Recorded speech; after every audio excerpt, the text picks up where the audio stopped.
आज का हमारा टॉपिक है primary health care and it's characteristics. हम आज डील करेंगे कि प्राइमरी हेल्थ केयर क्या होता है और इसके क्या क्या कैरेक्टरिस्टिक्स या इसके क्या नेचर होते हैं। तो सबसे पहले हम देख लेते हैं कि प्राइमरी हेल्थ केयर क्या होता है। Primary health care is essential health care. ये एक ऐसा आवश्यक हेल्थ केयर है जो कि made universally accessible to individual and families in the community.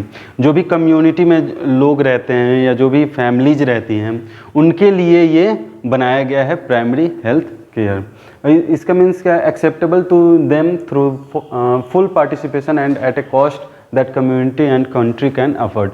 ये एक ऐसा सिस्टम है जिसमें क्या होता है कि जो भी कंट्री है या जो कम्युनिटी है वो अफोर्ड कर सके इसको, इसी लायक इसको बनाया जाता है प्राइमरी हेल्थ केयर को, ताकि वो सभी लोग इसको अफोर्ड कर सकें। नेक्स्ट हम देख लेते हैं कि प्राइमरी हेल्थ केयर के कैरेक्टरिस्टिक्स क्या होते हैं या उसके नेचर क्या क्या होते हैं। तो पहला हमारा नेचर आता है एक्सेसिबिलिटी। एक्सेसिबिलिटी का मतलब होता है वो कितना ईजिली मतलब उन तक पहुंचाया जा सकता है और कितना ईजिली उनको वो बेनिफिट मिल पा रहा है। तो इसमें देखते हैं primary health care permits uniformly to reach equitable to all segment of population. इसका उद्देश्य है कि जो भी कम्युनिटी या पॉपुलेशन है उन सभी को बराबर मतलब रूप में एक दूसरे को इक्वल मानते हुए उन तक हमें प्राइमरी हेल्थ केयर पहुंचाना है। ये उनका पहला कैरेक्टरिस्टिक्स है। दूसरा हम देखते हैं कि एक्सेप्टेबिलिटी। एक्सेप्टेबिलिटी का मतलब क्या है, primary health care achieves acceptability through cultural assimilation of its policy and program. जो भी प्राइमरी हेल्थ केयर है वो कल्चर को ध्यान में रखते हुए या उनकी जो भी पॉलिसीज़ हैं या प्रोग्राम्स है वो कल्चर के अकॉर्डिंग होनी चाहिए, ताकि वहाँ पे कोई भी तरह का कंडीशन ऐसा क्रिएट ना हो जिसकी वजह से हम प्राइमरी हेल्थ केयर ना दे पाएँ। तो ये दूसरा नेचर है उसका कि वो एक्सेप्टेबिलिटी होना चाहिए, यानी कि वो एक्सेप्टेबल होना चाहिए उस कम्युनिटी के अकॉर्डिंग और उस पॉपुलेशन के अकॉर्डिंग। दूसरा हमारा कहता है अडेप्टेबिलिटी। अडेप्टेबिलिटी का मतलब है कि वो अडेप्टेबल होना चाहिए, यानी कि वो वहाँ पे अडेप्ट कर सके। इसमें क्या कहता है, primary health care system is highly flexible and adaptable to consume all as well as provider.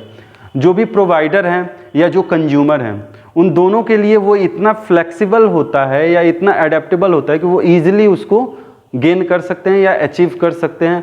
Provider है वो भी जो गोल लेकर के चल रहा है, जो टारगेट लेकर के चल रहा है कि मुझे ये प्राइमरी हेल्थ केयर प्रोवाइड कराना है, तो वो उसको अचीव कर सकता है। जो कंज्यूमर है वो भी सोच के चल रहा होगा कि हाँ मुझे ये हेल्थ केयर मिलना चाहिए, तो उसके लिए भी ये फ्लेक्सिबल और अडेप्टेबल है। तो ये एक तीसरा नेचर है उसका, किसका, प्राइमरी हेल्थ केयर का। फोर्थ वन आ जाता है अवेलेबिलिटी, यानी कि वो कितना ईजिली अवेलेबल हो सकता है, इसको बोलते हैं availability. Primary health care is always ready to respond to any demand at any time. किसी भी समय पे और किसी भी वक्त जब डिमांड आ जाता है प्राइमरी हेल्थ केयर के लिए, किसी पर्सन को ज़रूरत है कि हाँ उसको हमें प्राइमरी हेल्थ केयर देना है, या किसी कम्युनिटी में लोगों को ऐसा लगता है कि जहाँ पे बहुत सारी महामारी हो रही है या जिस तरह की भी कोई कंडीशन ऐसी क्रिएट हो रही है जहाँ पे लोग एजुकेटेड नहीं है, अवेयर नहीं है, तो वहाँ पे हमें प्राइमरी हेल्थ केयर देने की ज़रूरत है। तो वैसे लोगों के लिए ये अवेलेबिलिटी होनी चाहिए, यानी कि रेडी टू रिस्पॉन्ड होना चाहिए, यानी कि जब नीड है उस समय पे एट द टाइम ये प्रोवाइड कराया जा सके प्राइमरी हेल्थ केयर।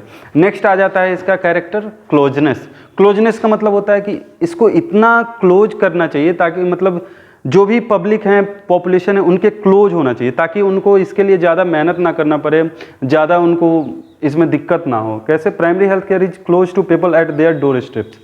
इसमें हमें ये करना है कि उनके डोर स्टेप्स तक, यानी कि उनके घर घर जा करके हम प्राइमरी हेल्थ केयर प्रोवाइड करा पाएँ। ये एक उसका नेचर है, किसका, प्राइमरी हेल्थ केयर का। नेक्स्ट हम देख लेते हैं एप्रोप्रिएटनेस। एप्रोप्रिएटनेस का मतलब होता है कि कंप्लीट, पर्याप्त मात्रा में। इसमें क्या कह रहा है, primary health care systems evolves from socio economic condition, social values and health situation of community. It's quite appropriate from all angles. ये जो भी प्राइमरी हेल्थ केयर हम प्रोवाइड करा रहे हैं ये सभी एंगल से अप्रोप्रिएट होना चाहिए, बराबर होना चाहिए। जैसे हर एक कल्चर का, हर एक कस्टम का अपना अपना बिलीफ होता है। उन लोगों में हम जो एक कल्चर में अप्लाई कर रहे हैं प्राइमरी हेल्थ केयर, हो सकता है वो दूसरे कल्चर में एप्लीकेबल ना हो। तो इसलिए हमें कोशिश करना है कि उनके सोशल सिस्टम को देखते हुए, उनके कल्चर को देखते हुए, उनके कस्टम्स और उनके बिलीफ्स को देखते हुए हमें ये तैयार करना है प्राइमरी हेल्थ केयर देने के लिए, ताकि उनको किसी भी तरह का हम उनके मतलब कल्चरल या कस्टम से रिलेटेड उनको हम किसी भी तरह का दिक्कत ना पहुंचाएं, वो इस चीज़ को ईजिली एक्सेप्ट कर सके और अडेप्ट कर सके इसके अकॉर्डिंग। नेक्स्ट हमारा आता है कंटिन्यूटी।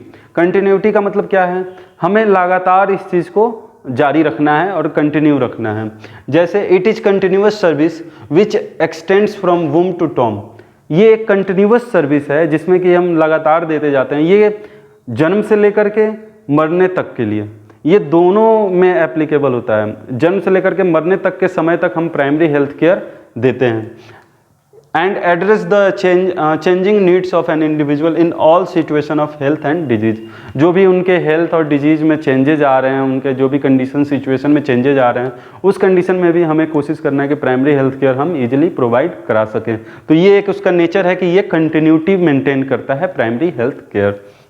नेक्स्ट आ जाता है कॉम्प्रीहेंसिव। कॉम्प्रीहेंसिव का मतलब क्या होता है, कंप्लीट।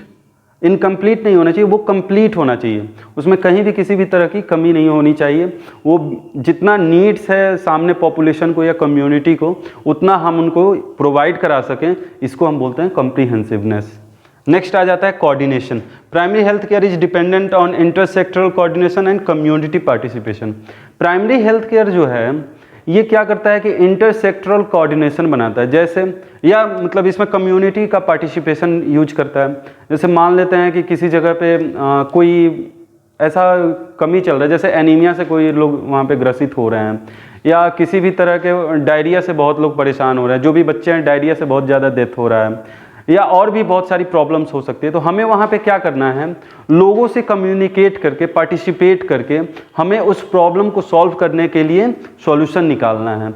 और इसके लिए अगर वहाँ पे अवेलेबल जो भी मतलब फैसिलिटीज़ हैं वो फुलफ़िल नहीं हो पा रही हैं, या हमें जो भी फैसिलिटीज़ की नीड है वो अगर फुलफ़िल नहीं हो पा रही है वहाँ पे, तो हमें कोशिश करना है कि हम इंटरसेक्टरल कोऑर्डिनेशन करें। यानी कि हम अपने से ऊपर वाले जो भी हमारे सेक्टर्स हैं या हमारे हेल्थ सेक्टर से रिलेटेड जो भी ऊपर में एजेंसीज़ हैं, उनसे हम कोऑर्डिनेट करें और उनको फैसिलिटी प्रोवाइड कर सकें, ताकि उनकी जो भी प्रॉब्लम्स है वो ईजिली सॉल्व हो सके। यानी कि हम उनको proper primary health care services provide करा सकें। तो आज हम लोगों ने डील किया primary health care and it's characteristics, जिसमें हम लोगों ने इसके मतलब accessibility, adaptability, availability, closeness, continuity, comprehensive, ये सारे कैरेक्टरिस्टिक्स उसके हम लोगों ने डील किए। आई होप आप लोगों को क्लास समझ में आया होगा। अगर आपको कोई भी डाउट है तो मुझसे पूछ सकते हैं, और दिए हुए लिंक पर क्लिक करें और वहाँ से ऐप को आप डाउनलोड करें, ताकि आप फर्दर इन्फॉर्मेशन को वहाँ से गेन कर सकें। Thank you.